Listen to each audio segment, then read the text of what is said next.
Любовният триъгълник, който никога не бих си представила между мен, съпруга ми и кучето. Здравейте, казвам се Елица, на 35 години съм. Живея в малкия, но уютен град Копривщица, където животът тече бавно, но понякога носи изненади, които не можеш да предвидиш. Вече 5 години съм омъжена за Димитър човек, с когото споделяхме мечти, планове и много общи моменти. Никога не съм предполагала, че един ден нашето семейство ще се промени не заради нас, а заради огромно, космато куче, което Света, моята съпруга, ми доведе вкъщи от приюта. Тогава не видях нищо необичайно. Просто куче, голямо, с шарена козина, някак си диво, свит, който подсказваше, че в кръвта му има нещо повече от домашна порода. Казваше се Боби, и аз не се съпротивлявах особено. Обичам животните, но не бях готова за това, което последва. Не подозирах, че именно този четириног приятел ще обърне живота ни с главата надолу и ще постави на изпитание най-важното любовта между мен и Димитър.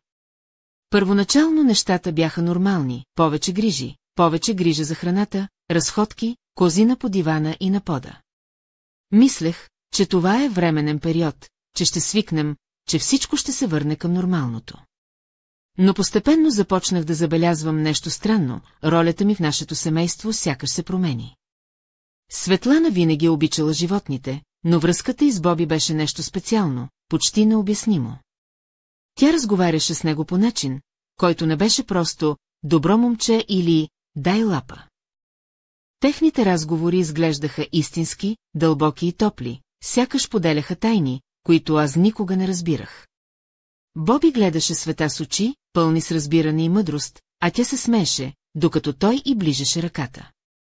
В същото време аз започнах да усещам, че не съм повече в центъра на нейния свят.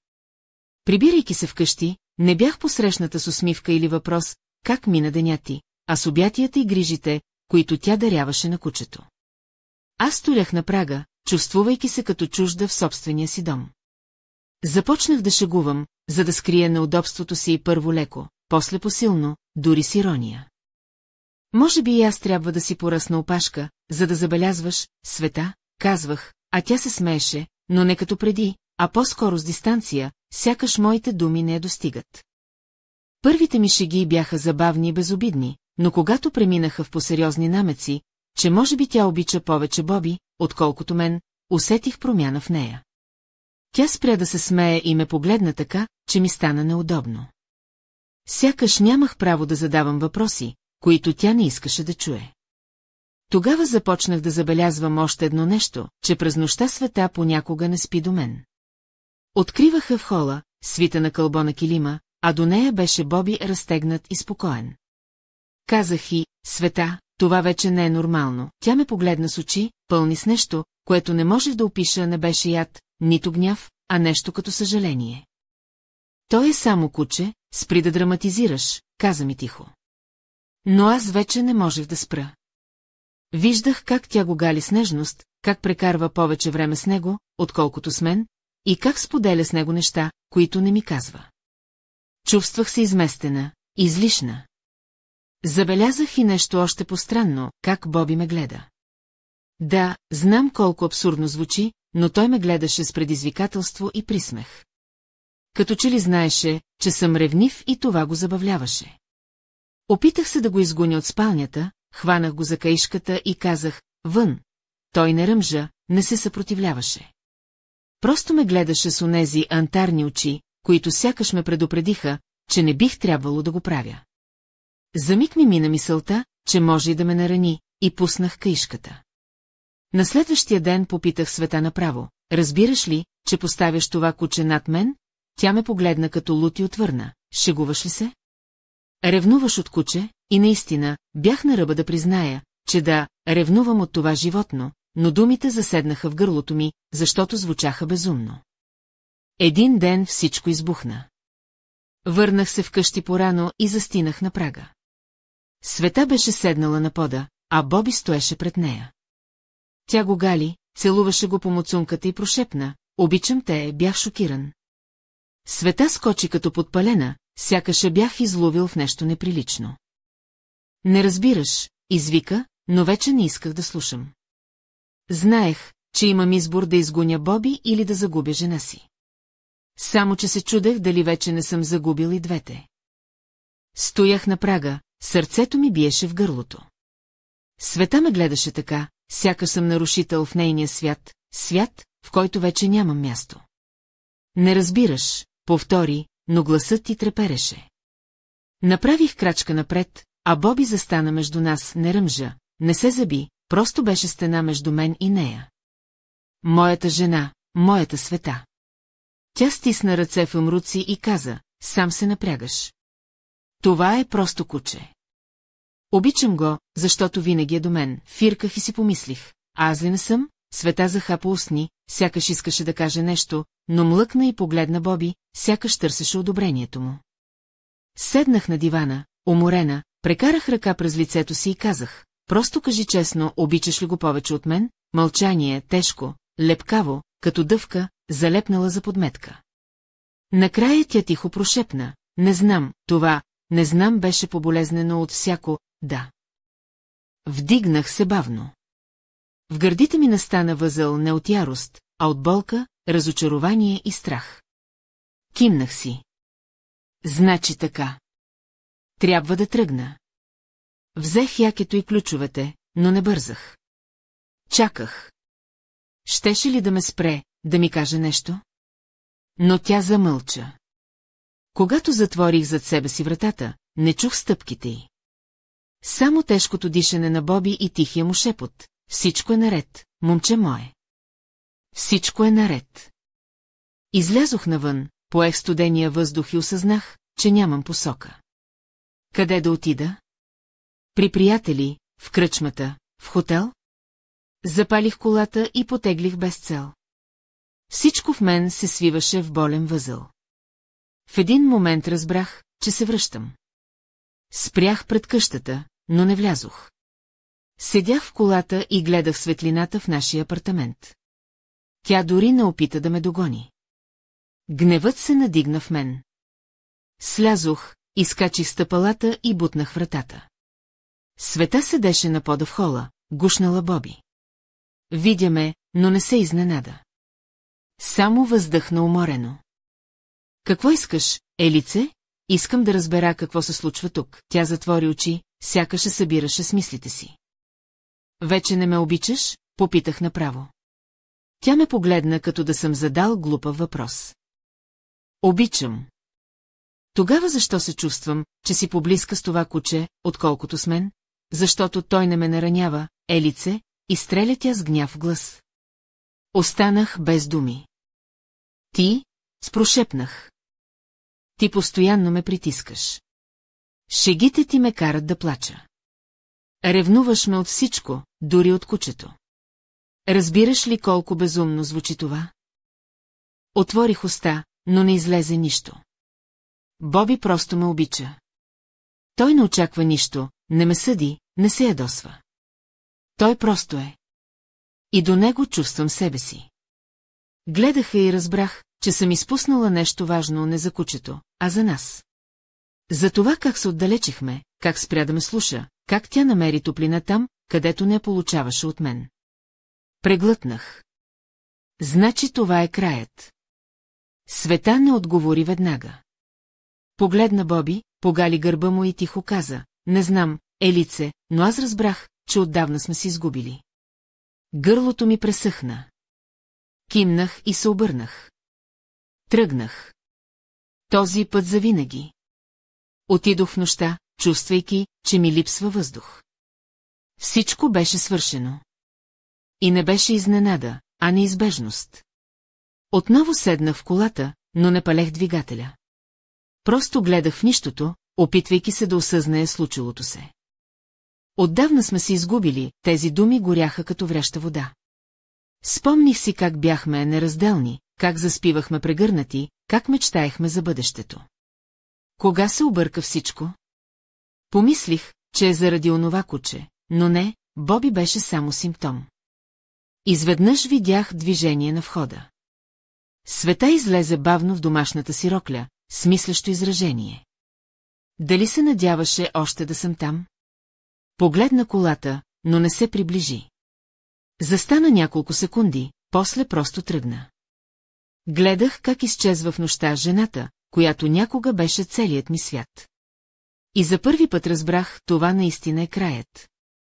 Когато се събудих онзи ден, не подозирах, че животът ми ще се преобърне така драматично. Казвам се Елица и вече 5 години живея в Копривщица заедно с Димитър и Светла жена ми. Нашият живот беше спокоен, изпълнен с обичайните грижи, работа и мечти за бъдещето. Никога не съм си представила, че една обикновена разходка до приюта за животни ще доведе до промяна, която ще разтърси всичко помежду ни. Светла беше човек, който винаги е обичал животните. Именно тя предложи да осиновим куче от приюта в Панадюрище, малко, космато, с дълги уши и гордо държание. Казахме му Боби. За мен той беше просто поредният домашен любимец, с който трябваше да се грижим. Никога не съм се противопоставила, защото знаех колко много света искаше това. Първите дни бяха трудни, разходките, почистването на козината, новите задължения. Но всичко изглеждаше нормално, дори хубаво, защото ние бяхме заедно. С времето обаче забелязах, че Света и Боби изграждат нещо повече от обикновена връзка човек-животно. Тя започна да говори с него по начин, който не бях виждала досега. Не просто «седни» или «дай лапа», а сякаш водеха истински разговори, изпълнени с чувства и разбиране. Тя казваше неща, които звучаха като нежни признания. Как мина денят ти, момче мое? Аз съм тук. Боби отвръщаше с погледи, които сякаш проникваха в душата й. Тези моменти ги споделяха само двамата, а аз стоях настрана и не разбирах къде съм аз в този нов свят. Димитър, моят съпруг, започна да усеща тази промяна по различен начин. Той ми казваше, че се чувства изолиран, че губи мястото си в нашето семейство. Аз го разбирах, но не можех да променя чувствата си. За мен Боби беше повече от куче, той беше утеха, другар в нощите, когато се чувствах сама и неразбрана. Виждах как Димитър се опитва да се шегува, да направи леки забележки, но нещо в погледа му ми казваше, че вече не същият. Постепенно осъзнах, че сме попаднали в един странен любовен триъгълник аз, той и Боби. Не беше любовта между хората, а по-скоро една невидима граница, която се измести и разкъса връзките ни. Аз не знаех как да обясня онова, което изпитвах, но виждах в очите на Димитър болката и страха да загуби нещо толкова важно. В онзи момент, когато всичко изглеждаше спокойно, аз вече бях започнала да се оттеглям в този нов свят с Боби. Той беше тук за мен, не ме осъждаше, не ме караше да се чувствам виновна за нещо, което не мога да контролирам. Димитър беше там, но все по-често сякаш присъстваше само физически, а не с душата си. Това беше началото на нашата история на едно постепенно, болезнено раздалечаване, което никой от нас не искаше, но което се случваше всеки изминал ден. И аз, и той стояхме на ръба на нещо ново и страшно на краха на семейната ни хармония, заради едно голямо, космато куче на име Боби. Какво ще се случи с нас? Как ще се справим с тази неочаквана буря? Това беше въпросът, който не ми даваше покой и който предстои да разкажа. Но преди всичко, трябва да ви разкажа как започна всичко, което скоро щеше да се превърне в най-странния любовен триъгълник в живота ни. В онези първи дни, когато Боби все още беше нов за нас, забелязвах малки знаци, които все повече ме смущаваха. Казвам се Елица, и макар да обичах света с цялото си сърце, не можех да не усещам как между нея и кучето се създава нещо, което ме оставяше настрана. Света винаги е била нежна и тиха жена, с дълги черни коси, които падаха свободно върху раменете а очите й бяха като тъмни езера, в които можех да се изгубя. Тя носеше обикновени, но елегантни дрехи и плътно прилепнала блуза и тъмносини дънки, които подчертаваха стройната й фигура. Но в тези дни, когато беше с Боби, начинът и на държание се променяше. Тя стана по-мека, повнимателна, сякаш цялата й нежност беше насочена към него. Те прекарваха часове заедно. Света седеше на пода в хола, облечена в мека бяла блуза и тъмнозелен кардиган, а Боби се свиваше до нея, като че ли беше част от тялото й. Тя говореше с него тихо, почти шепнешком, сякаш споделяше тайни, които никой друг не можеше да разбере. Ти си моят спасител, момче, казваше тя и го галеше по гърба с нежни движения, които бих могла да опиша само като почти еротични докосвания пълни с топлина и копнеш, които не бях виждала към мен от месеци.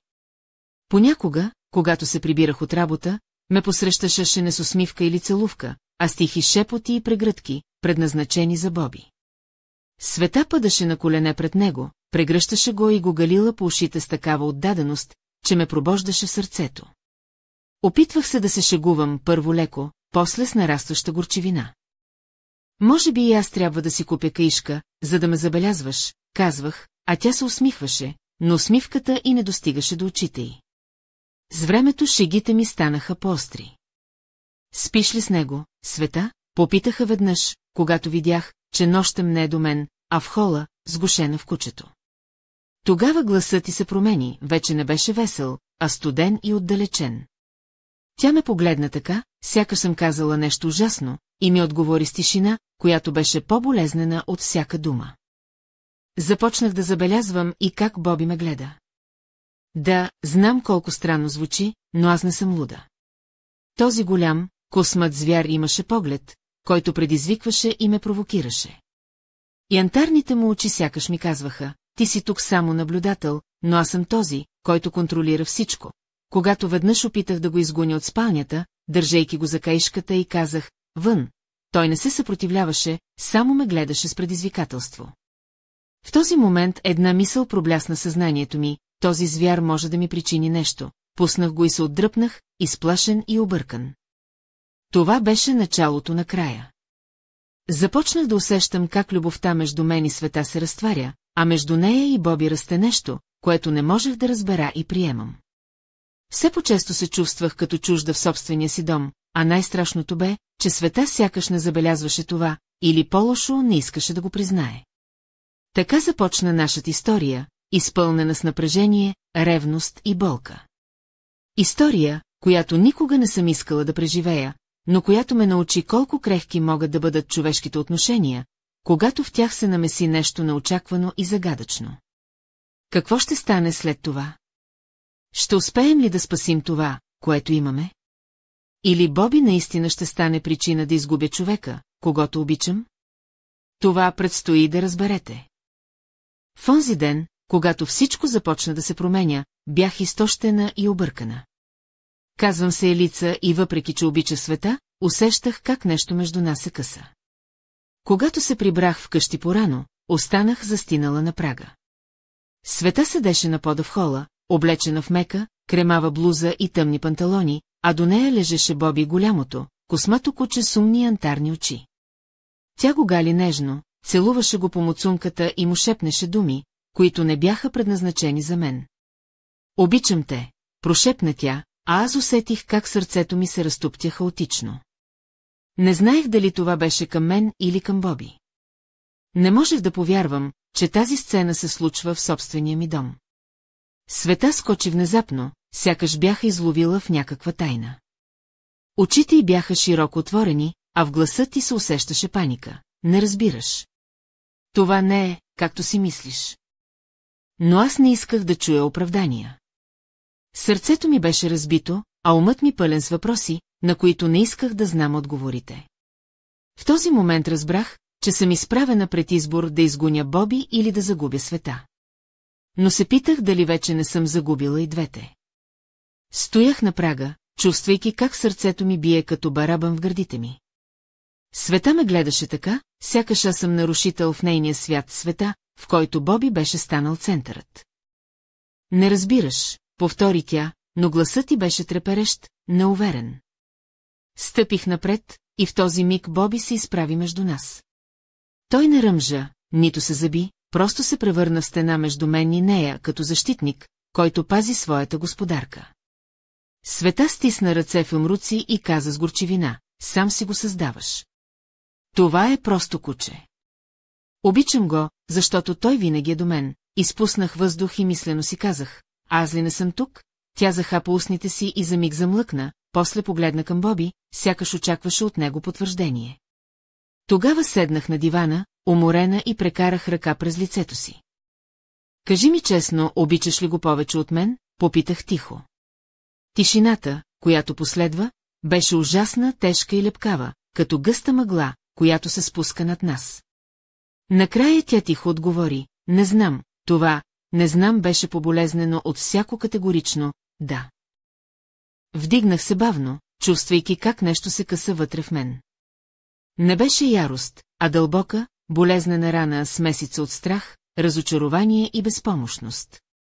Кимнах и си казах, това е краят, взех якето и ключовете, но не излязох веднага. Чаках дали тя ще ме спре, ще каже нещо, ще ми даде знак, че все още има надежда. Но тя остана мълчалива, а когато затворих вратата след себе си, не чух дори стъпки.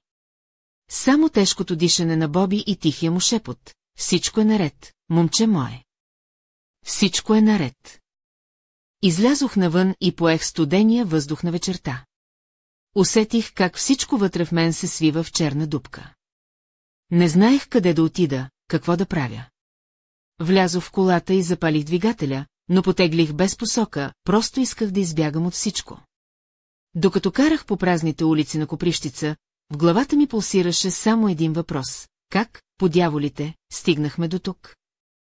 В живота ни имаше толкова много 5 години заедно, споделени радости и трудности, планове за деца и бъдеще. А сега чувствах се като излишна вещ, изместена от едно куче, което дори не знаех дали е просто животно или нещо повече. В този момент осъзнах, че нашият свят се е разпаднал, но причините бяха по-дълбоки, отколкото можех да си представя. Така започна моята борба с чувството за загуба, с ревността и с неясното усещане, че всичко, което съм обичала, вече не е мое. А на прага ни чакаше още по-страшна изненада. Онзи ден всичко се разпадна пред очите ми като къща от карти, която се сгромоляса с един дъх. Казвам се Елица и до този момент бях убедена, че познавам живота си, че нашето семейство е стабилно и здраво. Но Боби, голямото, космато куче от приюта, стана причина за една буря, която не очаквах и не знаех как да спра. След онзи момент, когато излязох от вкъщи, чувствах се изоставена и самотна. Въпреки че бях излязла, не знаех на къде да тръгна. Колата ми се носеше безцелно по улиците на Копривщица, а в главата ми се въртяха мисли болезнени и объркващи. Когато отново се върнах пред нашия апартамент, не посмях да вляза вътре. Седнах в колата и гледах светлината, която проблясваше през прозорците. Вътре Света и Боби бяха като един свят, който вече не беше мой. Нямаше опит да ме потърси, нямаше дори и шум от стъпки, които да ме догонят. Това беше знак, който ме разкъса отвътре. В един момент събрах сили и влязох. Света стоеше на пода, гушнала Боби, който беше като нейната сянка. Тя не се изненада от появата ми, само въздъхна.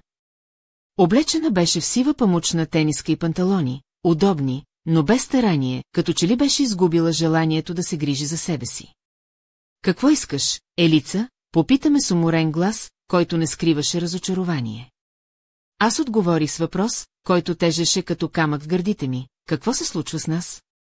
Защо се чувстваш поблизка с Боби, отколкото с мен? Света ме погледна с очи, в които имаше и тъга, и гняв. Той никога не ме наранява, Елица, каза тя с глас, който беше изпълнен със смисъл, който не можех да разбера. Ти постоянно ме притискаш, шегуваш се, че ревнувам от всичко. Дори от кучето, тези думи бяха като нож в сърцето ми. Опитах се да кажа нещо, но гласът ми се изгуби. Боби стоеше до нея, гледаше ме с онези антарни очи, които сякаш казваха, тук няма място за теб. В този момент разбрах, че не просто съм изместена, а изключена от живота й. Гледах Света и знаех, че нещата не са само за кучето. Това беше отражение на всичко, което се беше случвало между нас, липсата на разбиране, на внимание, на любов. Боби беше просто симптом на една подълбока рана. Тя погали кучето с трепереща ръка и тихо каза, не знам какво да правя, Елица. Тези думи бяха като признание, че и тя самата е изгубена. Стоях там, чувствайки се като чужда в собствения си дом, и осъзнах, че нашата история не е просто за любов и ревност. Тя е за загуби, за болка и за трудните избори, които предстоят. И докато всичко това се случваше, аз знаех, че предстои нещо още по-неочаквано, нещо, което ще разтърси живота ни до основи. Но какво точно? Това оставаше загадка, която чакаше да бъде разкрита. Не мога да повярвам, че всичко се обърна по този начин, казвам се Елица и все още съм в шок от случилото се. Как едно куче, толкова голямо и космато, успя да разруши това, което си мислех за непоклатимо? Дори сега, когато съм сама в тъмната си стая в Коприщица, мислите ми се връщат към онзи момент, когато света ме гледаше с очи, пълни с тъга и объркване, а Боби стоеше между нас като стена, която не можеше да се пречупи. Сякаш всичките ни общи спомени, мечти и обещания се изплъзнаха като пясък през пръстите ми. Питам се дали някога съм била наистина важна за нея. Или може би любовта й се беше пренасочила към Боби, който не задаваше въпроси, който не съди, който беше винаги там, готов да даде безусловна обич. Мисля за онези нощи, когато света не беше до мен, а беше сгушена в прегръдките на кучето в хола. Тези моменти бяха като нож в сърцето ми, но аз се опитвах да ги пренебрегна, да си казвам, че това е просто временен период, че всичко ще се оправи. Но сега знам, не беше така. Понякога си мисля какво би станало, ако тогава бях поговорила с нея открито, без шеги и обвинения. Ако бях опитала да разбера какво търси в Боби, което не намира при мен. Може би тогава щяхме да избегнем тази бездна, в която паднахме. И все пак, дори сега, когато всичко изглежда изгубено, все още в мен има частица надежда. Надежда, че някак ще намерим път обратно една към друга. Но може ли това да стане, когато между нас се е настанил този мистериозен, космат посредник? Има дни, в които си мисля, че всичко можеше да бъде различно, ако не бяхме позволили на Боби да завземе сърцето и толкова силно. А други дни се страхувам, че вече е късно. Че тази любовна история се е превърнала в трагедия, в която аз съм излишната. Всяка дума, всяка жест на света към Боби ме нараняваше повече от всяка битка между нас. Тя му шепнеше тайни, които не споделяше с мен. Той й даваше увереност и топлина, когато аз сякаш се стопявах в сянката му. Сега стоя в тъмнината и си задавам въпроса, как стигнахме до тук?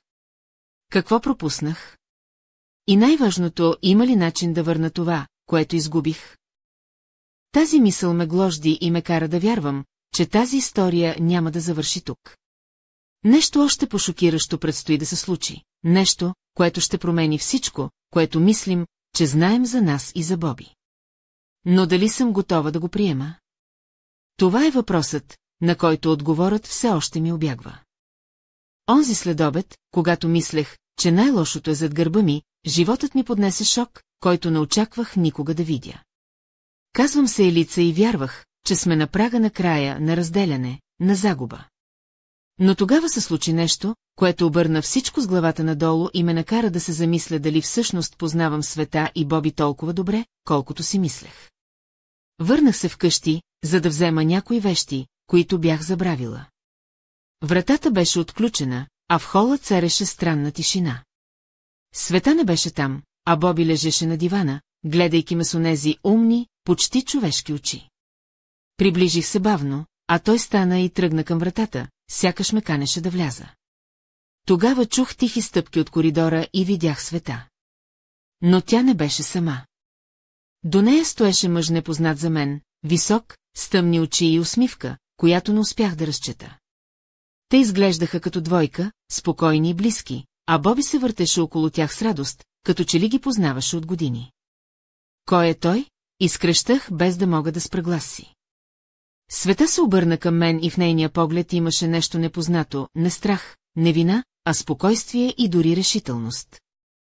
Това е Никола, приятел от детството, каза тя спокойно. Той ще ни помага с Боби. Аз се почувствах като ударена от мълния. Никола? Какво общо имаше той с нашите семейни проблеми? И защо досега не бях чувала за него? Света продължи. Знам, че не си разбрала много неща, но Никола разбира Боби по-добре от всеки. Тогава забелязах, че между Света и Никола има нещо повече от обикновено приятелство. Те се докосваха леко по ръцете, погледите им се срещаха с топлота и разбиране. И в този момент усетих как ревността и болката ме завладяват с нова сила. Но най-странното беше поведението на Боби. Той сякаш беше пазач, пазещ не само света, но и Никола. Когато се приближих към тях, кучето се изправи и ме погледна с онзи предизвикателен поглед, който ми казваше: ти не си тук. Това беше началото на нова глава в нашата история, една глава, изпълнена с тайни, изненади и неочаквани обрати. Никола беше повече от приятел, а Боби не просто куче. Не можех да разбера какво точно се случваше, но усещах, че това е само началото на една буря, която ще разтърси живота ни още по-силно. И най-важното, не знаех дали съм готова да се изправя срещу истината, която се криеше зад тази странна и болезнена ситуация. Какво ли още криеше този непознат мъж? Каква роля играеше в живота на Света и Боби? И какво означаваше всичко това за мен? Отговорите на тези въпроси щяха да променят всичко, а аз бях на прага да ги открия. В мига, в който Никола прекрачи прага на нашия дом, усещането ми за реалност се пропука като тънко стъкло, готово да се струши на хиляди парчета. Казвам се Елица и никога не съм си представила, че ще видя Света в компанията на друг мъж, още по-малко в този интимен, почти неуловим момент на близост и доверие между тях. Никола беше висок мъж с тъмна, почти черна коса и проницателни очи, които сякаш виждаха всеки детайл от душата на човека срещу тях. Облечен беше небрежно с риза, която подчертаваше ширината на раменете му, и тъмни панталони, но въпреки простотата си, присъствието му изпълваше стаята с усещане за власт и спокойствие. Света го гледаше с усмивка, която ме накара да се почувствам излишна и забравена. Те си разменяха тихи думи, които бяха само за тях шепот, пълен с разбиране и топлина. Никола нежно докосна ръката а тя не отдръпна, а напротив потопи се в това докосване, сякаш в него намираше спасение от болката, която аз не можех да й дам. Боби беше като сенчест пазител на тази нова връзка. Когато се приближих към тях, той си справи и ме погледна с онзи изпълнен с предизвикателство и надменност поглед, който сякаш ми казваше: ти не принадлежиш тук, не издаде нито звук, но присъствието му беше достатъчно силно, за да ме накара да се отдръпна. Света се обърна към мен и с хладен тон каза: това е Никола, човекът, който разбира Боби и мен по-добре от всеки друг, аз не можех да повярвам на ушите си. Ти си скрила от мен, че той съществува, казах, опитвайки се да прикрия болката гласи. Тя само въздъхна и отвърна: това не е просто приятелство, Елица. Той ми помогна да се справя с неща, за които ти не искаше да чуеш. Сърцето ми се сви от ревност и объркване. Какво ли точно ми беше скрила? Каква тайна се криеше зад тази връзка? И защо Боби изглеждаше толкова защитен към Никола? В този момент разбрах, че нашата история няма да бъде просто за любов и ревност към едно куче. Тя беше за тайни, за предателства и за нещо, което никой от нас не можеше да предвиди, за една мрежа от чувства и зависимости, която ни беше обвила и заплела безмилостно. Не знаех какво да направя, но знаех, че няма да мога да стоя безучастна. Трябваше да разбера истината, каква роля играе Никола в живота на Света и защо Боби е толкова важен за тях двамата. Този неочакван обрат беше като буря, която се задаваше на хоризонта и променяше всичко, което познавах. И аз бях готова да вляза в сърцето на тази буря, независимо колко болезнена щеше да бъде тя. В този момент всичко се превърна в истински кошмар, който не можех да изтръгна от съзнанието си. Казвам се Елица и вече не можех да различа реалността от съня, в който бях попаднала. Никола, този загадъчен мъж, който се появи от нищото, и Боби, косматият пазител на всичко, което някога сме имали, се превърнаха в центъра на моя свят, отвличайки светлината от живота ми. Виждах ги как си разменят погледи, изпълнени с тайни разбиране, сякаш аз бях само сенчест фон, който може да бъде изместен с едно движение на ръка. Света, с нежната си кожа и коса, която блестеше като нощно небе, стоеше до тях като пленница на собствения си свят, на който аз вече нямах достъп. Боби, с огромните си лапи и гордо вдигната глава, беше не просто куче, а символ на власт и контрол в нашия дом. Той не беше просто животно, а господар, който диктуваше правилата и ми изключваше от тях. Погледът му, изпълнен с предизвикателство и надменност, пробождаше душата ми като студен нож. Никола беше като сенчест диригент на тази трагедия. Той не само завладя сърцето на света, но и управляваше Боби, сякаш кучето беше негово продължение. Тяхната връзка беше нещо повече от приятелство, тя беше тайна, която му отстраняваше все повече и повече. В този момент разбрах, че вече не съм само свидетел на разпада на нашата любов, а жертва на една сложна игра, в която не разбирах правилата. Зад усмивките и ласките се криеха лъжи и предателства, които ме разяждаха отвътре.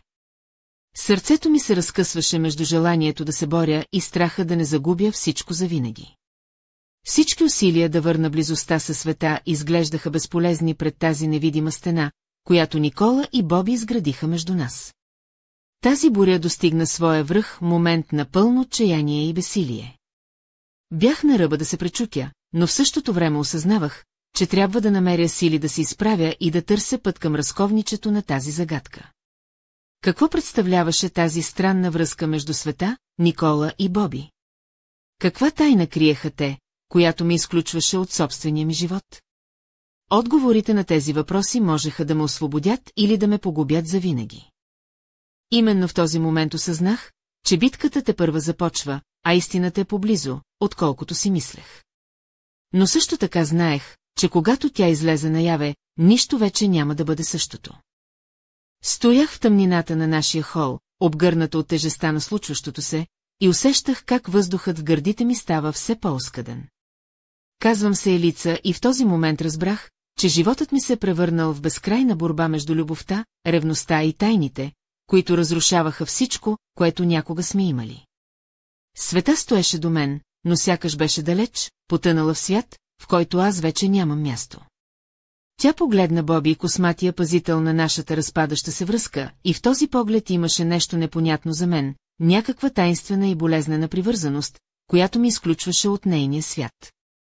Никола, този мъж с проницателните очи и спокойната усмивка, беше станал част от нашия живот по начин, който не можех да приема. Тяхната връзка беше скрита зад затворени врати и мълчаливи погледи, но аз чувствах тежестта на тази тайна с всяка секунда, прекарана в това пространство. В сърцето ми бушуваха всички онези чувства, болка, страх, гняв и безпомощност. Но и желание за отговори, за истината, която да ме освободи или да ме съсипа окончателно. Какво се случва между вас? Попитах тихо, а гласът ми дръзгав от емоции. Света ме погледна и за първи път от дълго време видях в очите и същата болка, която чувствах и аз. Не знам, Елица, прошепна тя. И аз съм изгубена. Този момент беше като разкъсване на последната нишка, която ни свързваше. Осъзнах, че не става въпрос само за кучето или за Никола, а за нас, за това, как сме се изгубили в лабиринт от страхове, недоразумения и мълчания. Стояхме там, две души, оплетени в сложна мрежа от чувства, без да знаем как да продължим напред. Това беше краят на една глава и началото на нещо ново, непознато и страшно. И макар да не знаех какво ни чака, знаех само едно – тази история не свършва тук. Въздухът беше сгъстен от нерешени въпроси, а в тъмнината се криеше обещание за продължение, за тайни, които ще излязат наяве, за избори, които ще променят съдбата ни и за любов, която може би още не е изгубена. Какво ще стане със света, с мен и с Боби? Ще успеем ли да намерим път обратно към себе си или ще бъдем завинаги разделени от сенките на миналото? Това е въпросът, който остава да виси във въздуха, докато светлината бавно угасва и нощта поема своята власт.